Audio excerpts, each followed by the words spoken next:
Good afternoon, everybody. It's July 19th, 2020, 2:20 in the afternoon.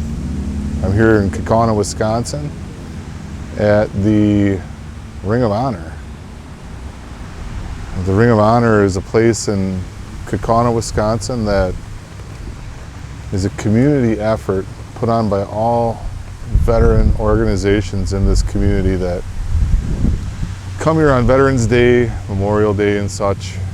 We did a lot of rifle team ceremonies, flag ceremonies, award ceremonies, speeches, remembrance, reflections. Well, today we're reflecting on the 22 veterans who commit suicide every day.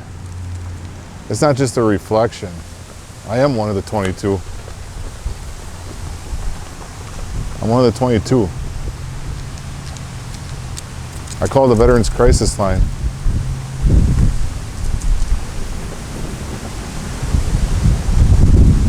I look back on that day, April 21st, 2017, now 3 years later,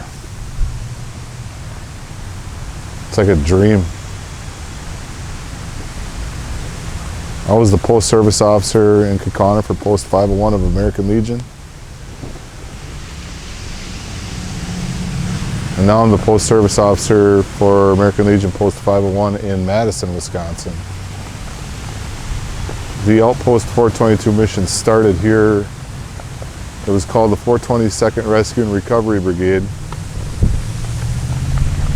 which was a community overwatch to look out for anything that we saw suspicious or looked out of place, to be able to connect at our post meetings and share the information, the data during the week. Members in the community who needed help, and I didn't realize at the time that as the post-service officer I would need my own help. I needed my own help.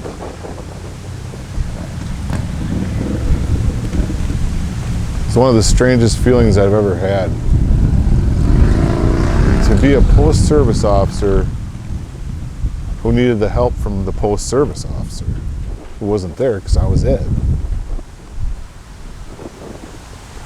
A kind fellow by the name of William Trombley, who worked at the Department of Workforce Development, Menasha Job Center, kindly reached out to me because I didn't know where to turn. You see, one of the hardest part of all of this, you lose a lot of friends along the way. You just have an occasional panic attack here. And nobody understands.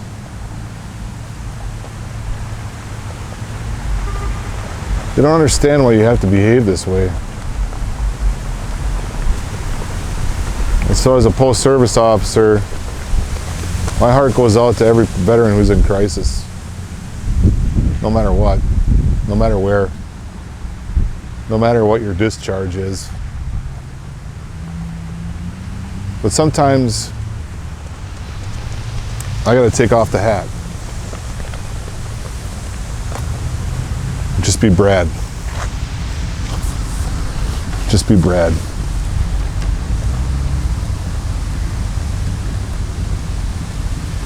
And what I'm about to say does not reflect upon any veteran organization. This is my own personal testimony of what I've seen. It's my own personal testimony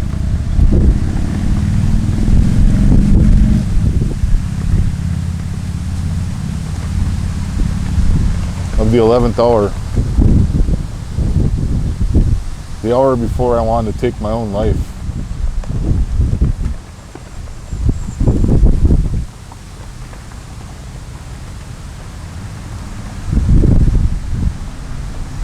I had been reaching out to the VA for several years. I kept asking them to help me. Please help me. And their reply was to send me out the door with opiates. Well, August 13th of 2010, I stopped taking those opiates because my prescription ran out. And what I went through for 2 days straight was a total of 90 straight hours. No sleep. Started August 11th when I stopped taking my last prescription pill. It was August 11th. Wandered the streets of Menasha, lost. I didn't have anybody. I didn't know where to turn. I didn't understand what the American Legion had to offer me. I didn't understand what the Veterans of Foreign Wars could do for me as an advocate. I didn't know to reach out to the disabled American veterans to represent me. So this testimony is about the three organizations and how they helped Brad. Not Brad the service officer, but Brad the 11th hour veteran.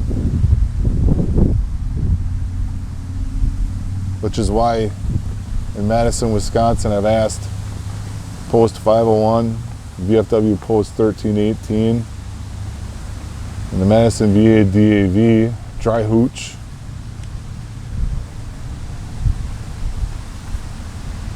Madison Common Council, to just allow me an opportunity to organize a cooperative at a park where there's a blind corner,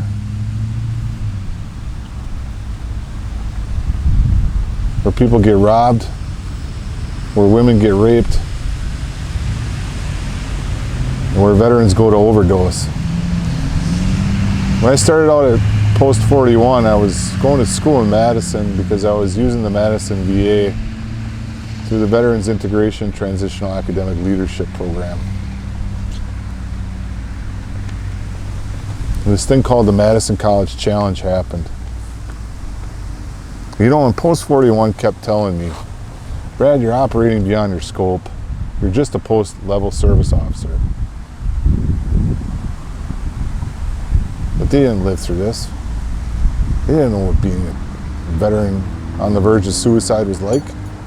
And it didn't just start on the 11th hour. The progressive downturn happened for over 10 years. I got out May 30th, 1997. And by 2004, with the Iraq War, I started noticing myself getting progressively worse. But they taught us at the 10th Mountain, we don't talk about our problems. We just sedate. Just sedate. Embrace the suck. Because veterans in the 90s who were diagnosed with post-traumatic stress disorder were considered weak, weird. And unless you served in Desert Storm or Vietnam, you shouldn't be coming forward to the VA and talking about your story. You know, my story was a coup d'etat that happened in Port-au-Prince, Haiti. And just prior to that, they bombed the World Trade Center. And I signed up to go over to Somalia, not to get medals, not to get recognition, because I knew it was my duty to serve.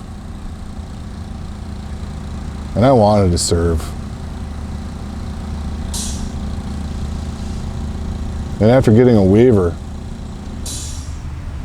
after the first time at MEPS when I was acting like a joker, they asked me, did you ever black out?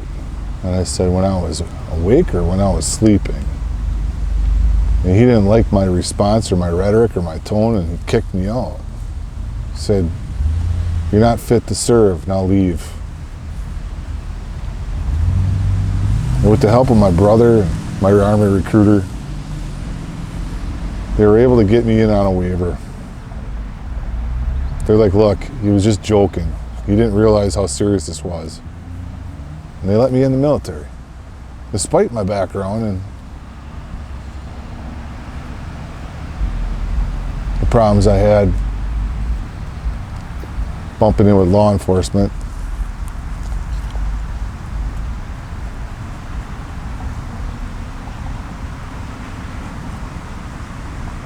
What I saw over there in Port-au-Prince, Haiti was unforgettable. And who do you talk to about it? We didn't have the Veterans Crisis Line back then. We didn't have any of this.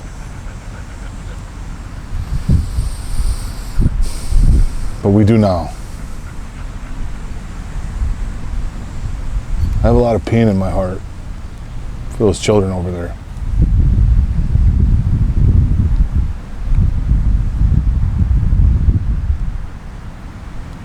I don't regret doing what we did.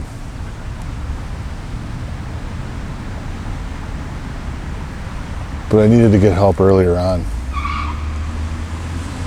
If I just would have picked up the phone, 1-800-273-8255, press 1, Veterans Crisis Line. So on April 21st, 2020, I had enough. 2017, I had enough. On April 17th of 2017, I had enough.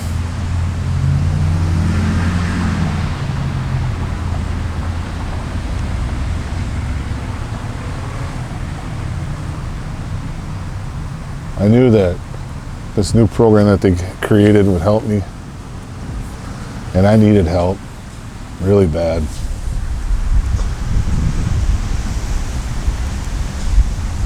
So I sit here today reflecting at the Ring of Honor on a war where there was no honor. We got back home after 2 tours and 6 months of duty to find out that Congress decided not to give us a combat patch. I felt deflated, defeated, disenfranchised, distraught. But nonetheless, all of us in the barracks, we got through it. Several deployments to the Joint Readiness Training Center. Reliving the moment. I recall the moment all the time when we would do these combat training with Miles gear, and it didn't matter. The bombs still went off. There were grenade simulators. It didn't matter. Now look, I'm not looking to get any recognition or credibility from those who served in post 9/11 or actually served in Somalia, or actually served in our foreign wars that were pretty brutal and ugly. Just asking that when a veteran deploys, that they don't have to come home to a society that forgets about them. Which is why I'm starting a movement, a newspaper, a homeless newspaper, Urban League newspaper. It's called the Jaded Patriot Press, sharing these exact same stories that everyone else is sharing. And when I take off that service officer hat and I just be myself, I'm able to grieve.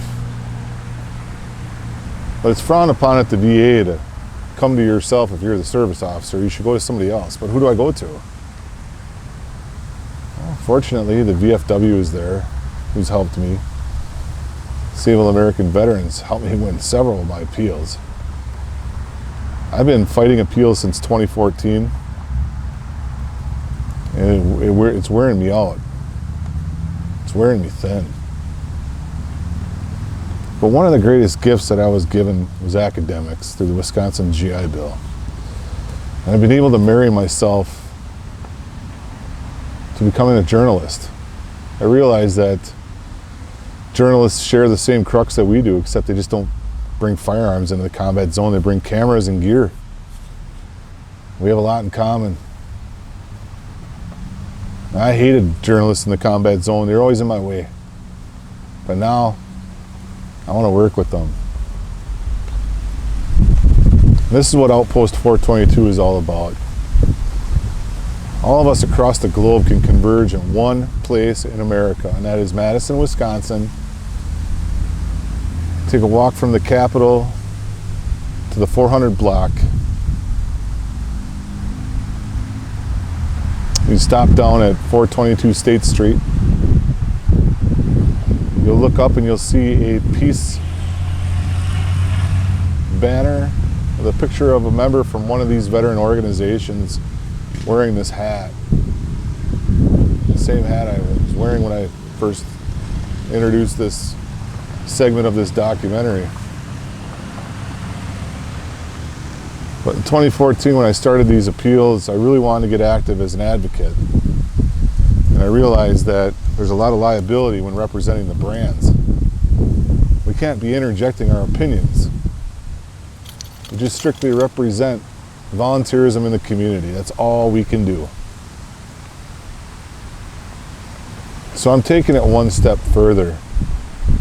And I'm developing the brand that steps outside of what the VFW, the American Legion, and the DAV can do. And that is tell my story. It's true. It's 100% true. And as this documentary develops, each part of my life is going to unfold. Starting when I raised my hand and joined the military until today, which is July 19th, 2020, and moving forward. April 15th, I'll have 10 years opiate and alcohol free. It was the best thing I ever did for my post-traumatic stress disorder that I didn't know I had.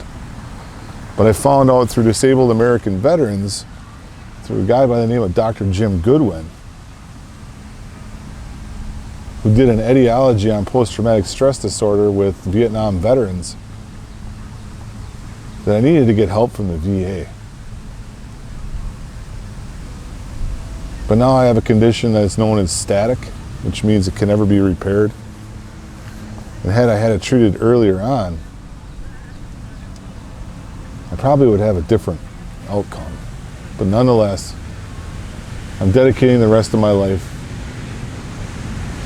to my service to veterans, whether it be the adjutant, the historian, public relations committee chair, student in the University of Wisconsin, graduate in the University of Wisconsin. At any rate, I got a lot to say and I'm going to get it off my chest. And so today, at the Ring of Honor, I represent only myself. I take off the hat and get down to the brass tacks that needs to be said. In our communities, the American Legion has opened up the door called Engage 22. VFW has Ruck 22. DAV, very simply, has national service officers who are extremely well trained, who've helped me overcome impossibility. So Outpost 422 is the watchtower that collects the information and data from those three organizations and distributes it to all people to help you win your claims. And I'm going to strongly encourage all of you to join, but not speaking from the brand. I'm speaking from my own testimony. Now they're graciously helping us organize a Madison, Wisconsin awareness committee. And what I'm asking all of you to do is to join me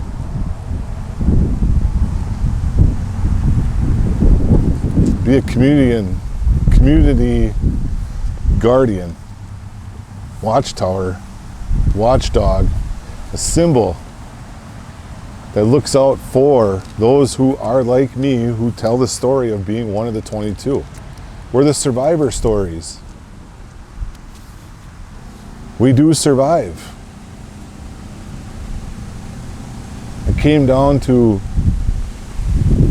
whether or not I wanted to concede that I had this diagnosis. And whether or not I wanted to be there to lay down my life so that another veteran didn't have to go through this. It's not just me. There's many of you out there So please, I'm asking you all to join the campaign, www.outpost422.com. Let's take a moment, reflect upon every day at 4:22 p.m. the 22 that are going to be lost today, and it could very well be more now with COVID-19. America is in peril, in a state of panic. It's like we're back in Overwatch again. That's what it feels like in America today. But I know I have a lot of great Afghanistan vets downtown, Vietnam vets downtown that are watching Peace Park for me.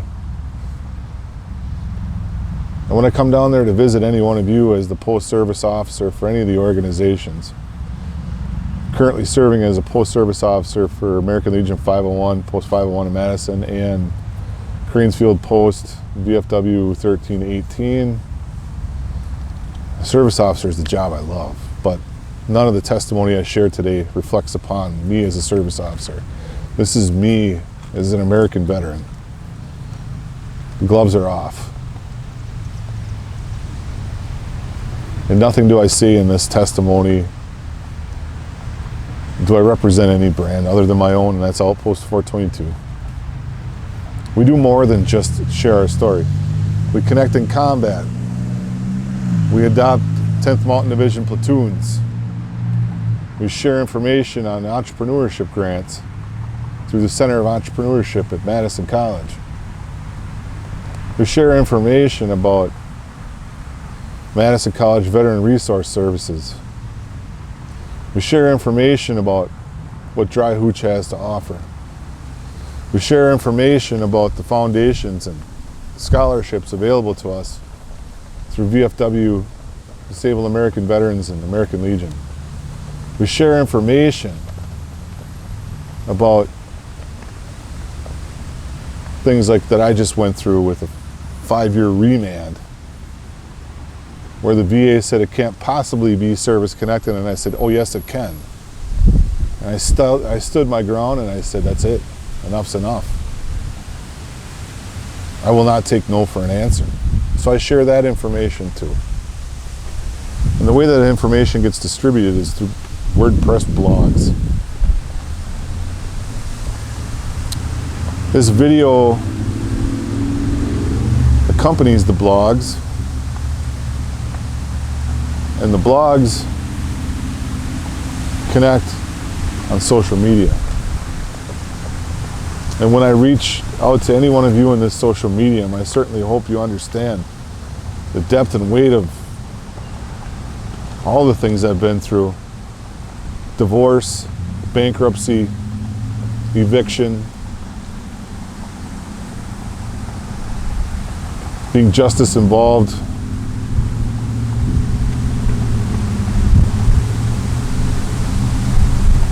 using the Veterans Crisis Line, being discharged from the VA without any treatment because my blood pressure was too high for them to continue my medication.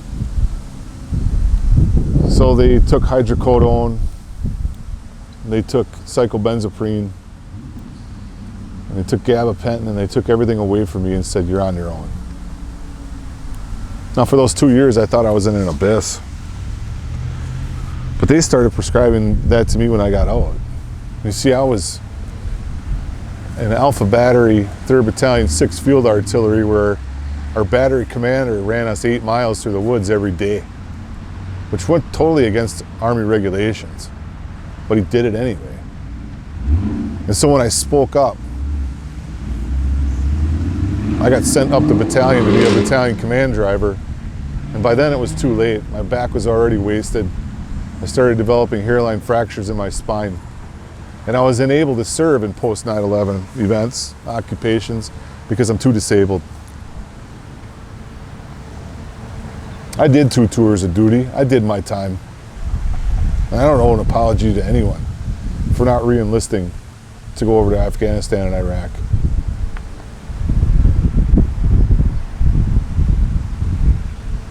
I was called up to Somalia in week 11 of basic training, deployed to 2 tours in Port-au-Prince with the Quick Reactionary Force, the Special Forces commanders. I was their bodyguard, radio operator. And then I was also a bodyguard for gate interpreters on foot patrol. You know, and while the mechanics and ammo, the 1st Brigade got to go live on the beach, I was stuck in the back of those Humvees with an M60 with no protection, driving around the streets of Port-au-Prince not knowing what was going to happen next. So I don't bear any survivor's guilt. I do bear the guilt of not being able to return fire at times because FORSCOM gave us a hold fire order. And so when they unloaded automatic gunfire on us, we just had to get behind the sandbags and let it happen. They got to rock and roll and we didn't get to do anything.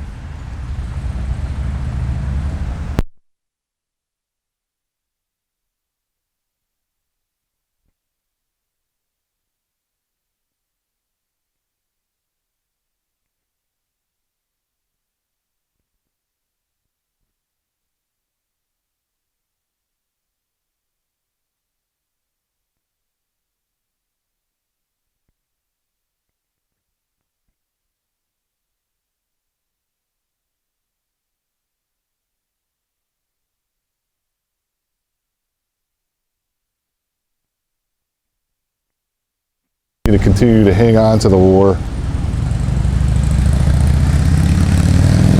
I had to learn to let go and let God.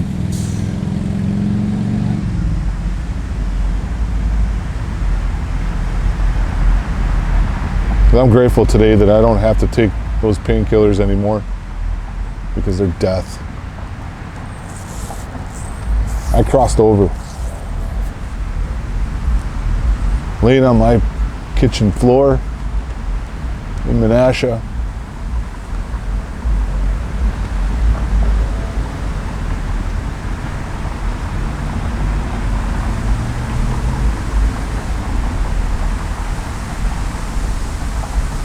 And then I felt this force of life fill my body and thrust me back into this world.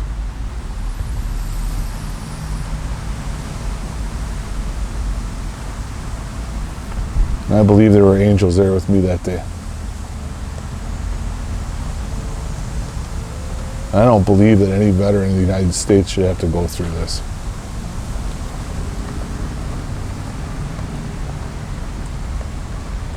But nonetheless, if you're like me out there,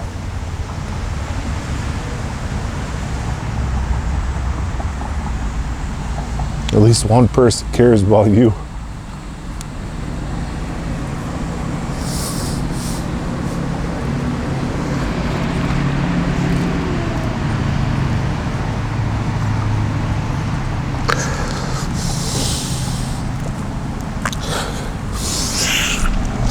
I can never tell this story. Just can't. But I can walk the journey.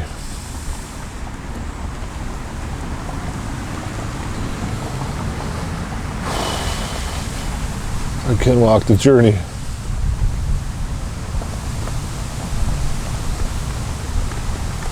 I'm grateful for the day that service officer helped me. Grateful for the counselors at the VA who helped me through in Vital. For the social workers like Richard Harris who helped carry me in times where students on campus were harassing me off the campus. For what?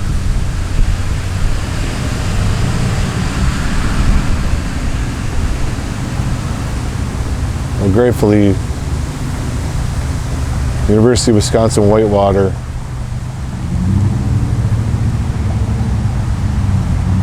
is going to help me sort through this mess.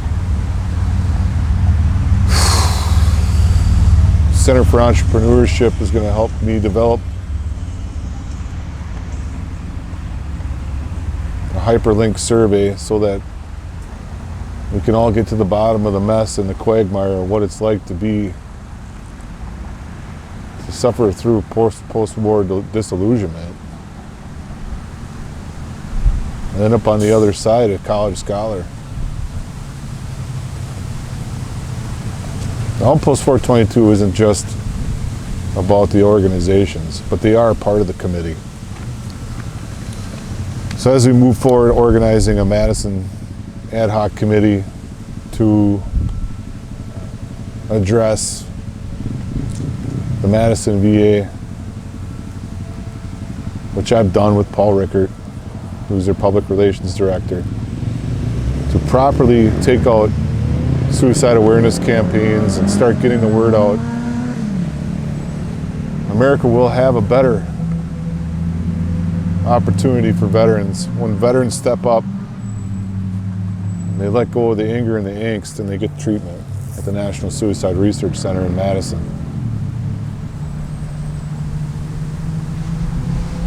But what I've found out through my own investigation, and now that I'm a journalist, I've completed the journalism certificate program at Madison College, and I'm on the verge of, on the journey of completing the business plan certificate so that I can be a freelance cooperative organizer to help others create their own ad hoc committees.